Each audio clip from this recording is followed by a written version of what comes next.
अस्सलाम वालेकुम दोस्तों, जैसा कि आप सब जानते हैं कोरोलस उस्मान की एपिसोड नंबर 130 इस आने वाले सीज़न की आखिरी एपिसोड होगी और इसकी आखिरी शूटिंग भी मुकम्मल कर ली गई है। और दोस्तों आज हम इस वीडियो में बात करेंगे कि मालून खातून जो कि इस किरदार को बहुत जल्द छोड़कर जाने वाली हैं और इस सीरीज को मुकम्मल तौर पर छोड़ चुकी हैं और उनके साथ मेहमद बुज़दिक ने नया कॉन्ट्रैक्ट साइन नहीं किया तो उसकी जगह कौन लेगी।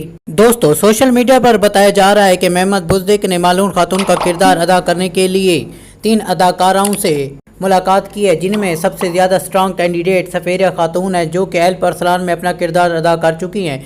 यकीनन उनकी अदाकारी बहुत ही ज़बरदस्त रही थी। दोस्तों जैसा कि आप सब जानते हैं मेहमद बुज़दिक अनएक्सपेक्टेड चीज़ें करने में बहुत ही ज़्यादा माहिर है। अगर उनका किसी के साथ कॉन्ट्रैक्ट साइन नहीं होता तो फिर वो इस किरदार को मुकम्मल तौर पर ख़त्म भी कर सकते हैं। अब देखना ये होगा कि क्या उनका किसी के साथ कॉन्ट्रैक्ट साइन होता है या फिर वो इस किरदार को ख़त्म कर देंगे। दोस्तों कमेंट करके हमें ये ज़रूर बताइएगा कि आपको इनकी अदाकारी कैसी लगी, कि आप इसको अगले आने वाले सीज़न के अंदर देखना चाहते हैं।